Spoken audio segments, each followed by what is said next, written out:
Assalamualaikum warahmatullahi wabarakatuh. Halo teman-teman semua. Perkenalkan, nama saya Ahmad Hafiz Fikri Hasar, mahasiswa Departemen Akuntansi Angkatan 2019, Fakultas Ekonomika dan Bisnis Universitas Diponegoro.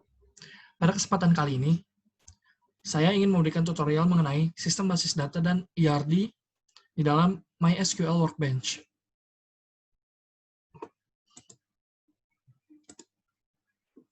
Apa itu database? Database merupakan sekumpulan informasi yang saling berkaitan pada suatu subjek tertentu pada tujuan tertentu pula. Database adalah susunan record, data operasional lengkap dari suatu organisasi atau perusahaan yang diorganisir dan disimpan secara terintegrasi dengan menggunakan metode tertentu dalam komputer sehingga mampu memenuhi informasi yang optimal yang dibutuhkan oleh para pengguna. Apa itu ERD? ERD adalah jenis diagram struktural digunakan dalam desain database. ERD berisi simbol dan konektor berbeda yang memvisualisasikan dua informasi penting, entitas utama dalam ruang lingkup sistem, dan juga hubungan antar entitas-entitas. Pada tutorial kali ini, kita membutuhkan dua aplikasi, yaitu MySQL Workbench dan juga XAMPP. MySQL merupakan salah satu aplikasi RDBMS dan turunan dari SQL.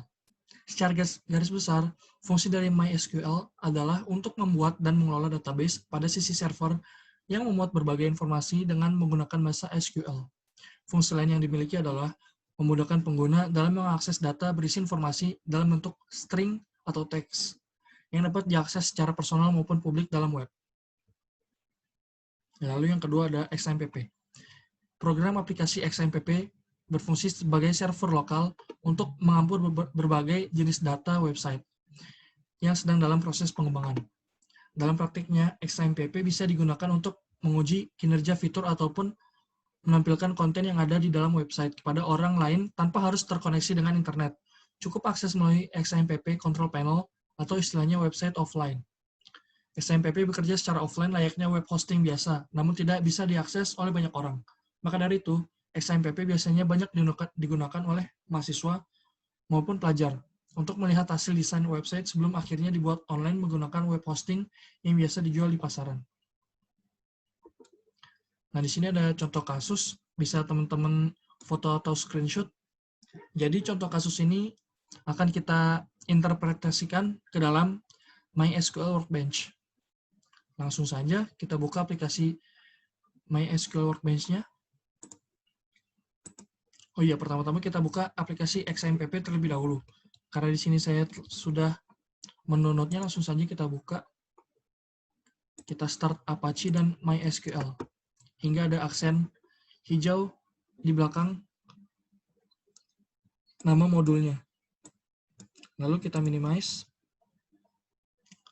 Lanjut, baru kita buka MySQL Workbench. Nah, di sini kita akan membuat new model ya. Bisa kita klik logo icon ini atau kita dari tab file dan kita klik new model atau shortcutnya Ctrl N.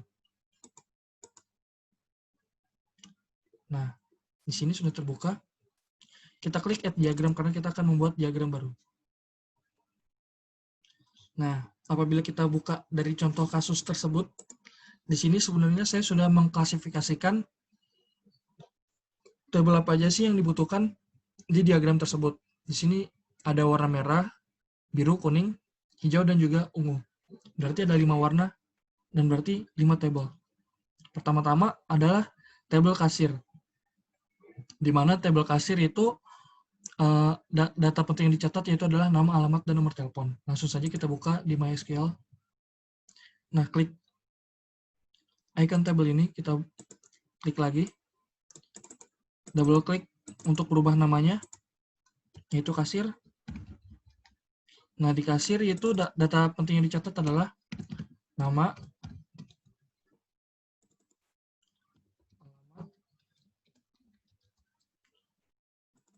dan juga nomor telepon.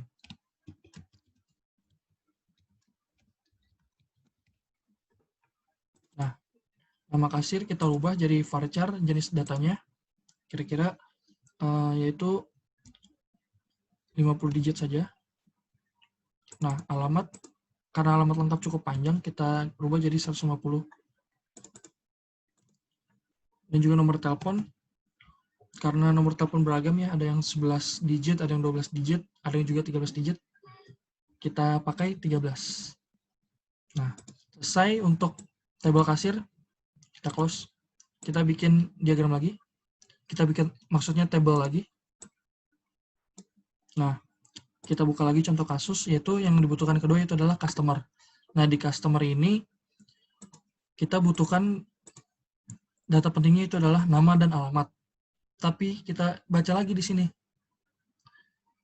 Seorang customer memungkinkan memiliki satu kartu member untuk mendapatkan diskon dalam bertransaksi. Maka dari itu, ada nama, alamat, dan juga kartu member. Langsung saja kita aplikasikan di MySQL-nya. Rubah table name-nya menjadi customer. Pertama, nama customer.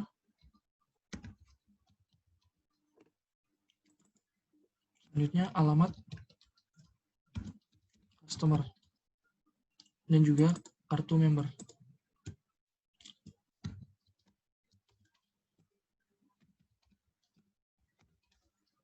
Nah, nama customer kita rubah seperti nama kasir tadi ya. Varchar 50.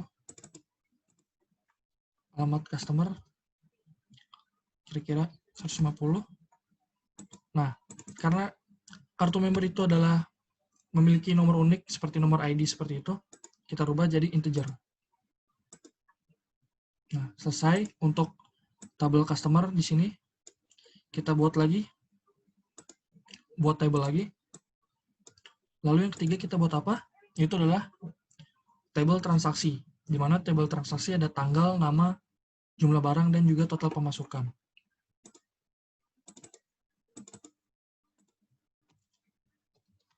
Transaksi.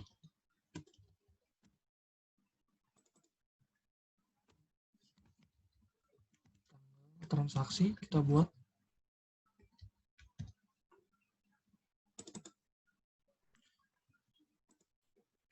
ada nama, jumlah, serta total pemasukan. Nama barang.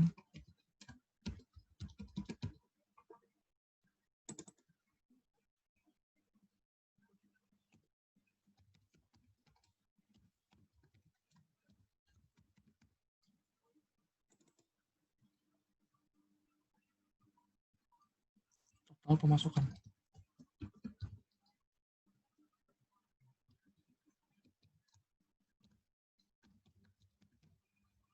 Di sini tanggal transaksi kita rubah jadi date.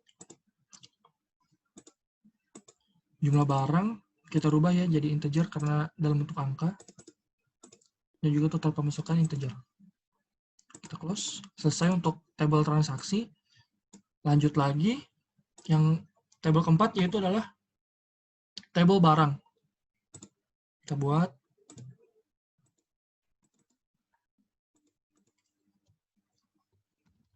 barang.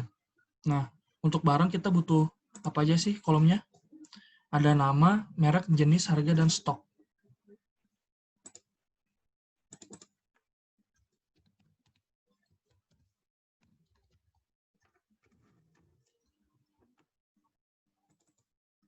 Barang, merek barang, jenis barang,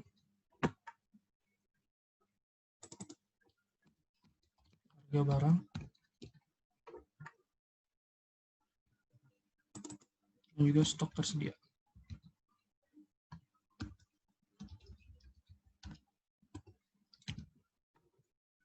Di sini nama kita rubah jadi varchar.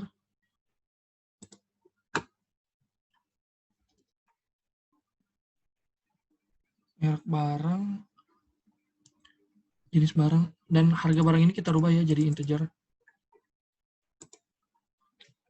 Dan stok juga kita rubah jadi integer. Oke.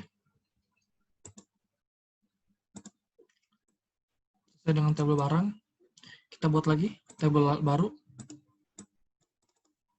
yaitu untuk supplier. Supplier itu data penting yang dicatat adalah nama, alamat, dan nomor telepon.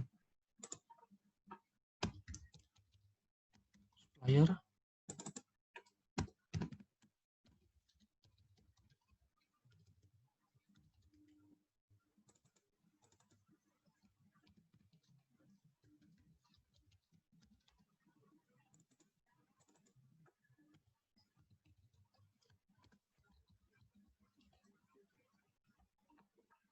Nomor telepon. Oke, selesai. Kelima tabel sudah kita buat. Langkah selanjutnya itu adalah kita akan menentukan relasi dari tiap tabel ini. Kita buka lagi contoh kasus. Di sini tertulis, minimarket tersebut mempunyai beberapa pegawai yang bertugas sebagai kasir. Setiap ada customer yang melakukan transaksi, kasir ini yang melayaninya. Nah, dari situ kita bisa analisis bahwa hubungan dari kasir dan customer itu adalah one to one. Di sini kita klik icon ini, kita hubungkan lalu kasir dan customer. Nah, di sini terlihat ya sudah terhubung. Apabila kita mau mengeceknya, di relasi ini kita klik kanan, edit relationship, kita lihat foreign key-nya. Nah, di cardinality-nya ini udah one to one ya. Oke, dari situ kita lanjut. Setiap customer dapat melakukan transaksi lebih dari satu kali. Dan seorang kasir juga dapat melayani transaksi lebih dari satu kali. Nah, dari sini kita analisis bahwa satu customer banyak transaksi. Dan juga satu kasir banyak transaksi. Maka dari itu langsung kita di MySQL-nya, hubungannya itu adalah one to many. Antara pertama kasir dengan transaksi, dan juga customer dengan transaksi. One to many. Nah, di sini teman-teman bisa, apabila ingin mengeceknya lagi, bisa dengan langkah yang tadi sebelumnya saya sudah jelaskan.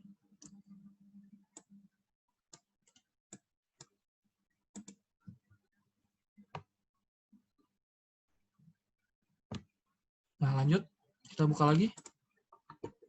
Contoh kasus.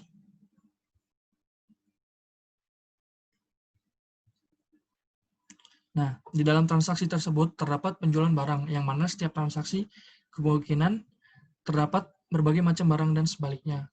Nah, ibarat di situ apabila dianalisis, hubungannya many to many. Karena kemungkinan terdapat berbagai macam barang dan sebaliknya.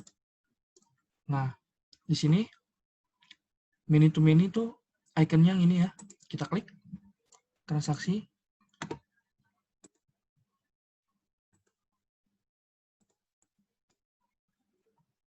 Sebentar.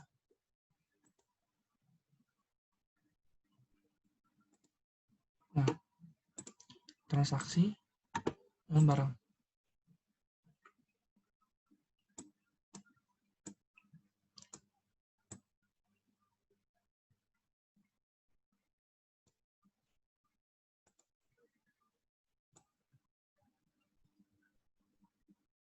Nah, sudah ya. Nih, many to many antara transaksi dengan barang. Apabila teman-teman ingin mengeceknya lagi, kanan, edit relationship, foreign key. Nah, cardinality-nya many to many ya. Sudah benar.